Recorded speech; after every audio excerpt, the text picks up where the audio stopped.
All right, ready? Let's go. You having a stressful day and need a few laughs? Well, you come to the right place. Myself, Lyric, and Jimmy Jam are fathers formerly in the music industry who have a lot to say. So sit back, sip your cup of coffee, and welcome to the shenanigans. Mic check, mic check. Welcome to the Coffee Break Podcast. I want you to get your marky mark on and feel them good vibrations, ladies and gentlemen. Dance. It's your favorite host in the world, Lyric, and along with my twin brother, Jimmy Jam. How you doing, brother? I'm living the dream. How are you doing? Oh, man, I live the dream every day of my life. Thank you. So before we start everything off, me and Jimmy want to say thank you to every person who presses play, every person that presses the little download button. We've been doing very well with streaming service. We've been doing well with downloads. We love you guys and want to say gracias pa todo in Jimmy's language. Thank you for everything. Yes, I was going to say second that. Salud. Ooh, I feel good today, Jimmy. How you feeling? That's some good coffee. Oh, man, I needed coffee. I know. I was like a little bit dragging earlier, but I got my second wind. My weekend has been nothing but jam-packed time with the kids. Traveling all over the place.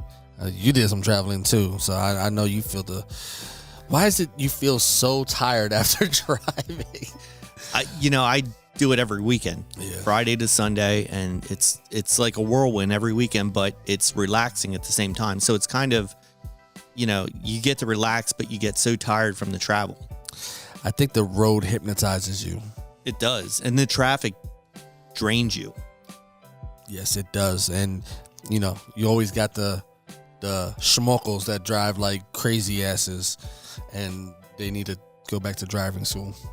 Yeah, there's some of that going on today as well. I mean, I had two motorcyclists. Actually, we're on Route 4 turning into 7, and there's a bend there, and they come flying up, and I heard them coming, and I mean, it's bumper to bumper pretty much the whole way, and they go flying in and out of cars down the middle lane in front of people, cutting them off and going the whole way.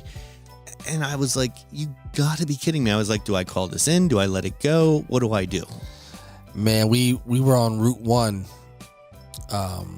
and we seen this tractor trailer pull out of their little stations that they have. It was like a service tractor trailer, like ones that carry like the salt and stuff. And he pulls out and he fishes tails for like at least 30 seconds, and I'm like, does anybody else see this? Because people are about to die if he continues to do this. So, if you are a bad driver, please go get some driving lessons. Yes, please. And don't own a motorcycle. Please be sensible. I mean, we're looking out for motorcyclists. Please take care of yourself if you drive a motorcycle. Be careful. I'm about to start a GoFundMe account for people who need to go take driving lessons. I'm pretty sure that'll get filled fast. So, Mr. Jimmy Jam. Yes, sir. After a great weekend, why don't we get into some thought? I like thought. Deep thought with Jack Candy. So, living in your life, you have people that surround you every day. Mm-hmm. You have people that do good things to you. You have people that do bad things to you. Do you think any of those things at the end of the day defines who you are as a person? No, I don't think they do. I mean, they can have an impact on you, but I don't think it defines you. I think it can create either positivity or even a negativity in your life at some point, but it doesn't define you as a person, if that makes sense. Well, I agree. I mean, it's just, you can have somebody that does the most awesome thing in the world, or somebody that does the most horrible thing in the world, and there's a lesson learned in everything that happens every day. So, yeah, I can see that. I agree. I think for life, when we talk about something like this, it's like the yin and yang. For every action, there is a reaction. However, the reaction does not define you as a person. You got Bruce Lee on me for a second there. Everybody was kung fu fighting. Oh, man, Jimmy. I know, I can't help it. But yeah, I do agree with you. I mean, in my travels of existence, what people do to me have never defined who I am at the end of the day. I define who I am, as well as I take those as growth scars, as I call them. Every scar on my body, whether it's physically there or literally, I mean, not literal, metaphysically there, if that's the proper terminology. Mentally, yeah. It all tells a story on my road of travel, but I take those lessons and I create who I am. Yeah, you know, I've had some impactful moments in my life, and you know some as well as I do, and they have caused some great times and not so great times. Oh, yeah. Like the one time I remember we were at a mutual friend of ours' house and Jimmy mooned us, and I've learned when Jimmy starts to do this little Macarena thing, don't look his way. So it was a valuable lesson learned, but you know. I did not moon anyone, for the record. No. He usually keeps himself under control. I try to. Yeah. So that leads me into my next question for you. When you eventually meet the rainbow at the end of your existence of being, what legacy would you like to leave behind? That is a really, really good question.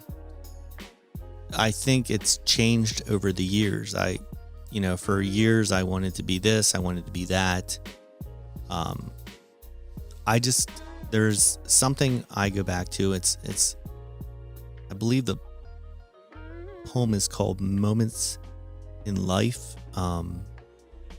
There's this one part of it that says, live your life so whereas in the beginning you were crying and everyone was smiling, live it so in the end you're the one smiling and everyone around you is crying. Ooh. And I think that's, I want to live my life, not that I want people to be sad or anything like that. I want people to be happy. But I want to be known that I was a good person while I was here. I did the best I could. I gave what I could. And I think my legacy will live on through my son. Facts. I do. I think, Jimmy is my mini-me. He has been since he was little. He is, I love Christy. I love her children. But my son has always been my reason for waking up, my reason for going to work, and my reason for going to bed so I can live another day with him again tomorrow. Yeah, I agree. When I was younger and obviously, starting off my rap career, my son, 6-7 years old, thought it was the coolest thing in the world that I had a recording studio in my bedroom and I recorded music and he would sit there and listen. He dubbed himself Little Lyrickin', and he used to do drops for DJ friends of mine back in the day when I was working with Smash Radio. And he would do drops and he would say, it's Little Lyrickin', shout out to DJ Assassin, and then it would do a little drop, and then they loved it. And I to this day, my boy DJ Assassin, shout out to him, he still uses it. And he sent me the drop and I played it for my son. He goes, that's not me. I said, yeah, that is you. I just think I still have a couple of weddings left to do in my career. I have honestly maybe 6 total, and then I'm done. Wow. Chapter close on that? Yeah, I'm bringing it to a close, but the, for years, I think the legacy was I wanted to be known as the best DJ I could have been. But now I want to be known as the best person that I could have been. And my son has really taken on the passion that I once did have.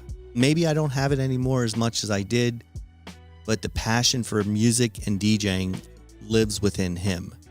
And it's really neat to see him as involved, consumed, and creative as I once was. I hear the passion when he talks about it. He sounds like he's ready to be the next Jimmy Jam, but you will hear his name sooner than later. He's going to be amazing. It's not out yet. It is created and G4 classified information. Very top secret. But no, I'm proud of him. I live my life every day proud of him, but I am extremely proud of him for the man that he's becoming and the entertainer that I know he'll be. It's crazy because we're talking about this, but I actually sat down and thought about this, I think about a couple months ago. And kind of bringing my hip-hop career of being an MC to a close. Music will be a part of my life till forever. I mean, there's no, it is a part of me. So I may do songs here and there, but to full-fledged go in album mode, I don't think I have that passion anymore for that.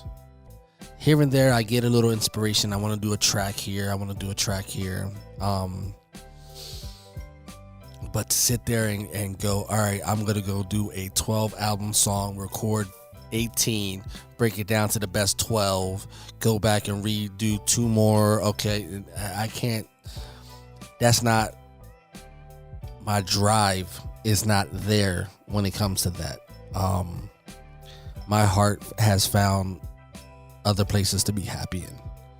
That's where this world has come in. That's where my marriage came in, and my 2 magnificent, beautiful little girls and my son have come in and kind of replaced even though Lyrickin is my tag name here, but hip hop Lyrickin that used to go nuts on the stage, they kind of replaced that, and I've come to a place where that's actually okay.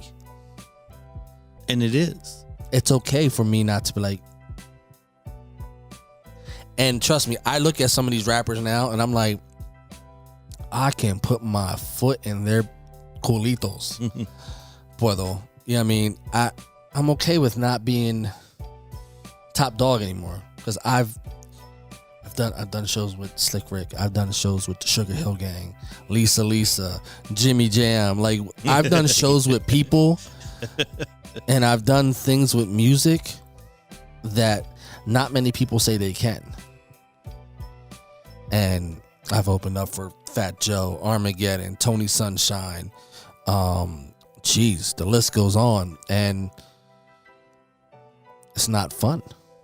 I mean, is that how you see? I mean, mind you, when you're in mindset of DJ Jimmy Jam and you're behind the turntables, in that moment it's fun. But it's not the passion anymore. No. And, I used to live for the weekend. And thank you to everyone who ever said I was a great disc jockey, or you were one of the best, brother. I did this or I did that for them, and that they enjoyed me, as their entertainer for their event. Some people say I've made their day, and that's nice to hear. But looking back, every weekend that I lived for to DJ, I gave up something personally. Yeah. I missed a soccer game. I missed a baseball game. I missed a family reunion. I missed a birthday. Yeah, I feel the same way. I mean, granted, what you did, I don't think what you did was DJing. You entertained. You gave a couple a night that they could remember, and that's different from DJing. So thank you. That and when I performed, that's how I felt. Like, I'm not just rapping. I gave people a concert where, I mean, you remember, you've been on stage with me before. We gave them a little bit. All right, this is where hip hop came from, and then you see the older crowd getting into it. Then you see this crowd getting into it, and then I would do a freestyle on a relatively newer song, and then the newer crowd comes in, and then we hit them with song after song, and they are dancing. And you gave them an experience. That's what I'm thinking. You gave people an experience. That's how I felt on stage. And now I feel like it's time for us to have the experience. That's where I'm at. I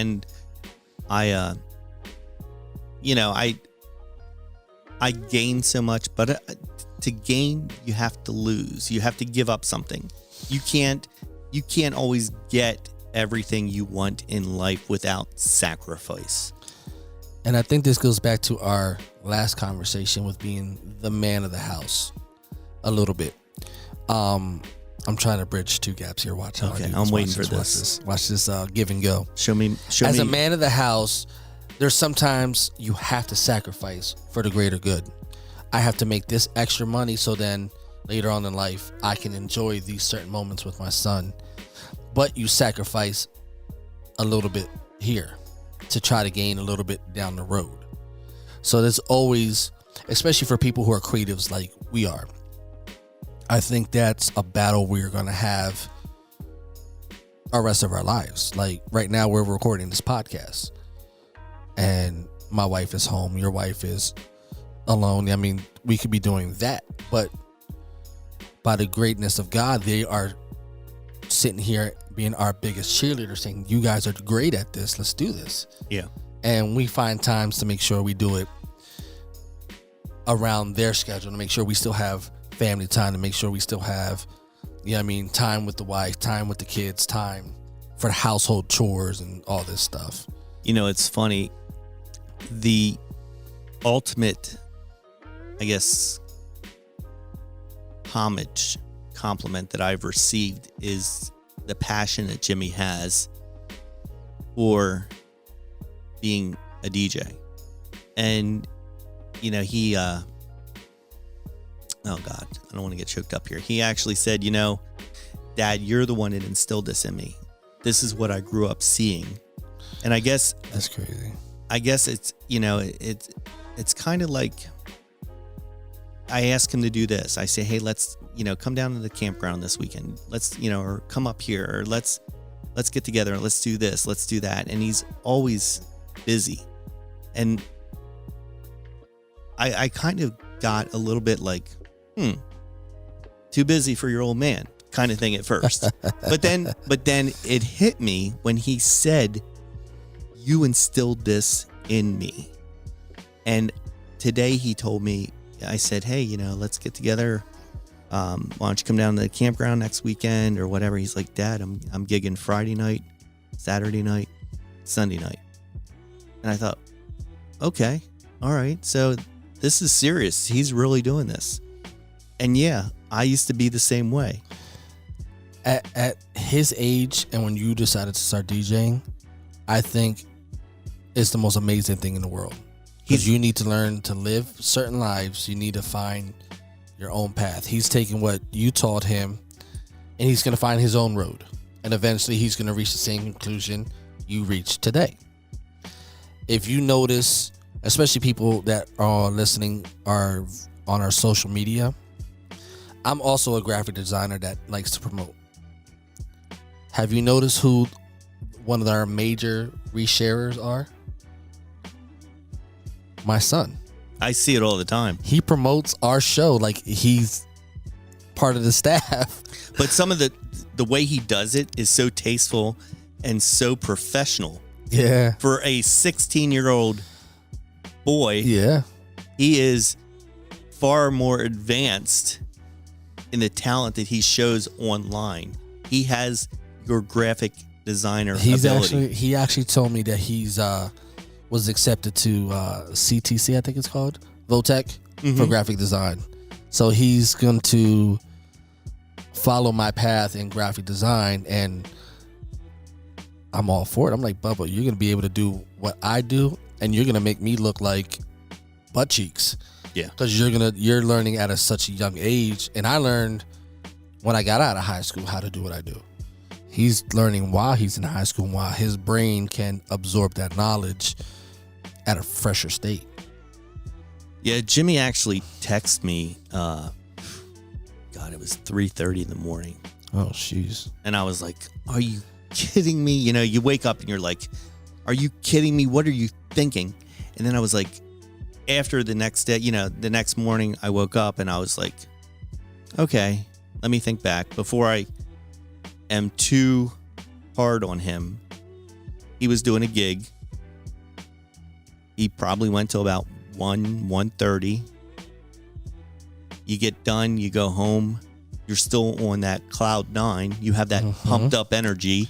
You always have more energy when you get home. You can't you have to wind down. Yes. And you do that, by zoning out on the TV. Maybe you crank on the tunes or you play back the whole night in your head, but you wind down.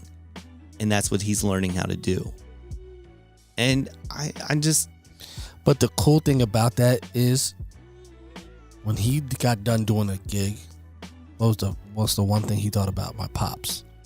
And he messaged you, and that's pretty dope because, when me and you get done doing what we do, when I travel home or you travel home, what's the first thing we do? Hey, brother, I got home. Yeah. Yeah, that's all. Yeah, I always wait for that. So that's pretty dope. Yeah, I was very, that he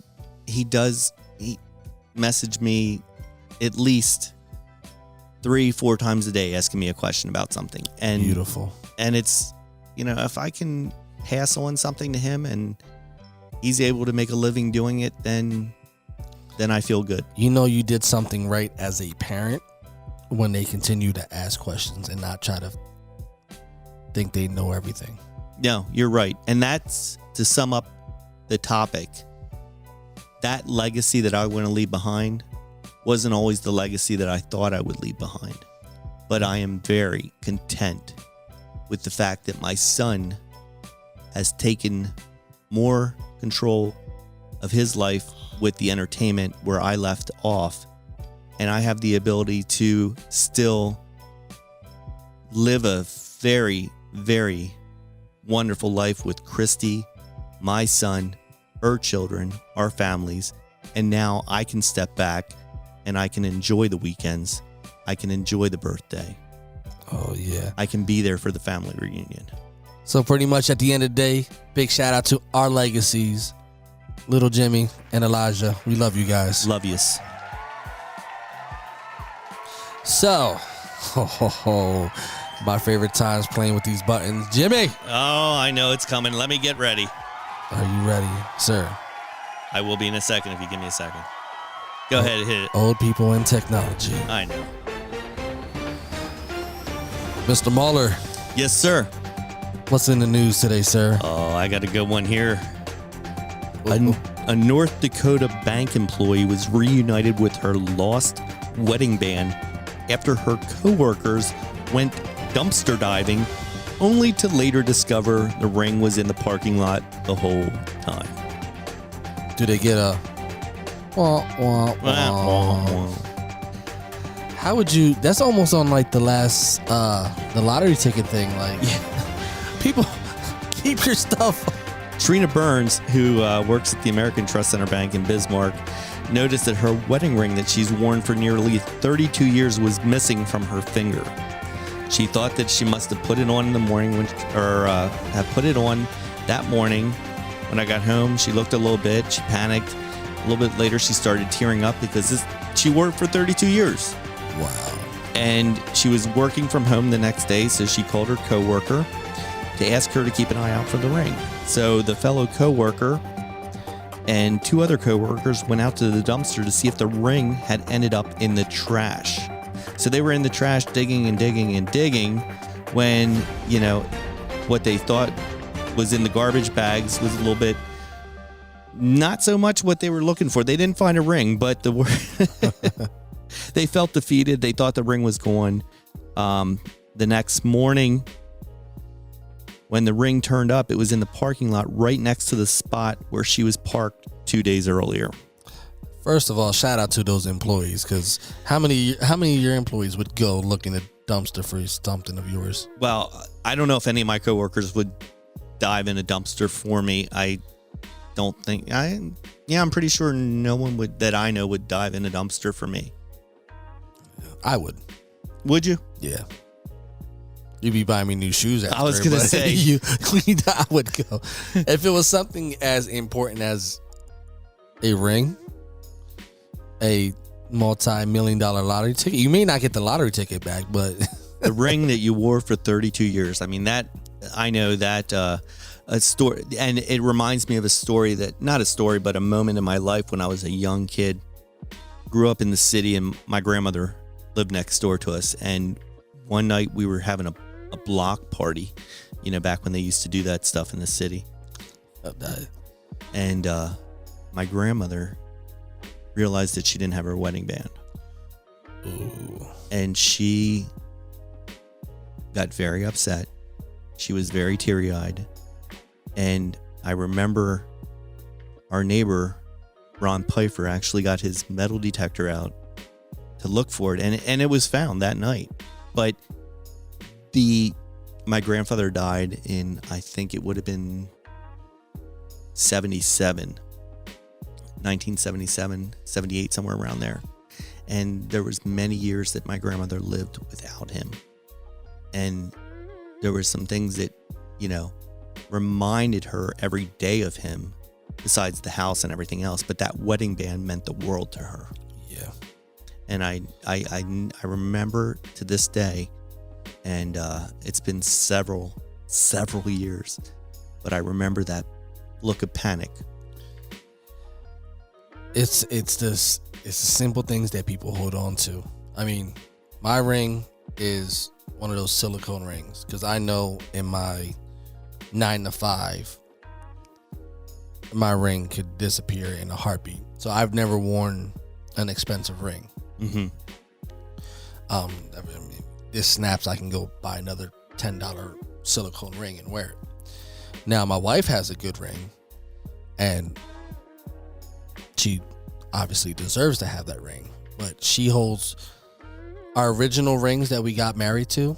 We still have them, and she holds them like she's gonna pass them on. Sure. And it's that symbol of being together. I can understand why she would feel such a way, especially after losing him, why that meant so much. Yeah, that was, but yeah. Block party though? Yeah, they used to, my parents and the neighbors, they used to have the whole block. We grew up on the 400 block of Pearl Street. I still have some great friends from that neighborhood. Ron and Rick, we grew up with them, and so many other people in my life that are still to this day in my life, but all revolved around that 400 block of Pearl Street. The funny thing is, today I was at a birthday party, and I realized one thing today. Men, we know our women's voice. Yes. So there was a bunch of men in this place, and somebody said babe, and the proper guy turned around. A guy said babe, and a few women's heads turned around. I was like, it's like, I know my babe's name. Like, when I hear Tara's name, I know it's her. And I just thought it was funny how women turned their head. It was multiple of them, and the one guy turned around and it was the right guy. Yeah, I always know when Christy's calling me. Well, because it's usually not the word babe. It's I was going to say I can't use profanity words. I can't use that language, but I'll add some bleeping out. Yeah. All right. So I have a question for you. All right, what's up? We got the news story. Let's talk about the sports story. Oh yeah, ladies and gentlemen, are you ready for this Thursday night, which will be after the podcast is airing? But do you think your team is going to let you down in the draft this week? They let me down every year. I think my Eagles are going to destroy their pick and be the most horrible pick in the draft. I know what I want. I want a stud wide receiver or a stud tight end that can make plays. I think we have a decent quarterback. We've had conversations, and you know how I feel about the quarterback position, but Jalen Hurts is a decent quarterback, and I think he has the tools to be great. He just needs a stud wide receiver that can catch a ball and make plays. We have a stud running back in Miles Sanders, who Penn State bred, Pittsburgh guy, actually. He grew up loving the Steelers, by the way, and is my favorite player on the Eagles team. And he didn't run over your Steelers, by the way. But who do you want your Steelers to take? I need position-wise. I said this a while back. I want a quarterback. I want a heck of a quarterback. Not because we need it. I still have my belief in Big Ben. Always have, always will. But Ben's on his way out. He's got a year or two left. And we need somebody that's going to take on the reins like he did. You need your Steve Young. Yeah. I think it would be great if you guys pick a quarterback, because being the other end of the Pennsylvania teams, I root for you guys, obviously, when you guys aren't playing us, because it's a Pennsylvania team. Which we only play, I think, once every 4 years. I thought it was every 3 or 4. Yeah, every 3 or 4. And, for one season and one season alone, we were the Steagles. Yes. Horrible logo, by the way. That was during World War II, wasn't it? Yes, it was. But I believe that this year's NFL is going to be a good year. A lot of different things happen. A lot of new faces in the driver's seat of some of these teams. I think the commissioner said that by the 5th to 6th week of the season, he expect was the big key word, full stadiums. That would be amazing to see that again. After last year, I don't think anybody knew what to do last year or expect how to handle things. I think everyone did it the best they could. No one knew enough, and I don't think we still do, about the COVID. But COVID. But we're learning something new about it every day, and I think we're developing the defense against it. Don't mind the pun there. Oh, that was smooth. And I think it'll be nice to see things at full capacity again. I agree. Besides the fact that Tom Brady's the greatest, we learned that last year with his COVID Super Bowl.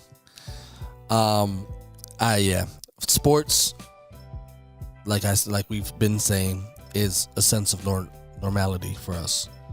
We love sports. We love cranking on each other on sports. Like, we love watching sports. We love talking smack. Yeah. Me and Jimmy talk smack all the time, and I realize that he doesn't know a lot about football, but it's okay. We love him still. I'm sure Sapina will jump right on your bandwagon, and just because she loves digging into me every week about my Steelers or anything that I fail to do manly wise, I guess you could say. Well, I'm gonna have you go to her and learn how to football. Yeah. Football is not the devil. I love that movie. But so we got the draft. Basketball's in full swing. We're nearing the end soon in the shorter season that they picked this year. Instead of the 89 games that they normally play, they're only playing 72. My Lakers are still getting their behinds whooped, but LeBron is coming back. AD's healthy, so hopefully we can make another title run. We'll see.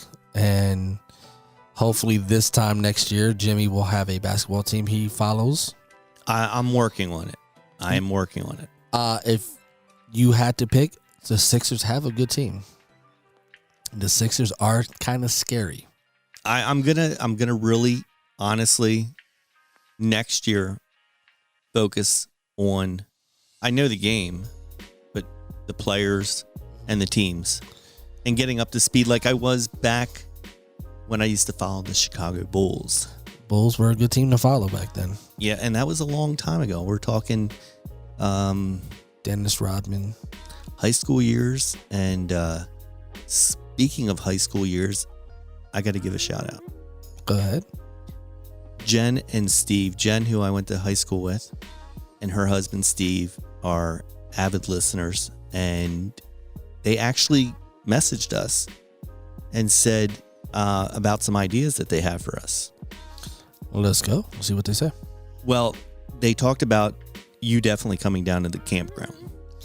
Oh, and driving around in our superhero costumes. Yes. Asking trivia questions. Asking trivia questions in our superhero costumes. But no, more than anything, I want to do the show down there. I think that would be a lot of fun. Only way I'm going to do it is if you wear your Superman costume, please wear pants and then underwear. Then Oh, is that how don't you're just supposed wear to- the underwear? Oh, so I shouldn't. I didn't know that. Yeah, tan lines, man. You got to give me the heads up on these things. Yeah, it's you don't want to be cold out there. Yeah. Cold can cause problems. It causes Ant-Man. But, you know, out of a lot of people did contact us about the tagline, my goodbye send off.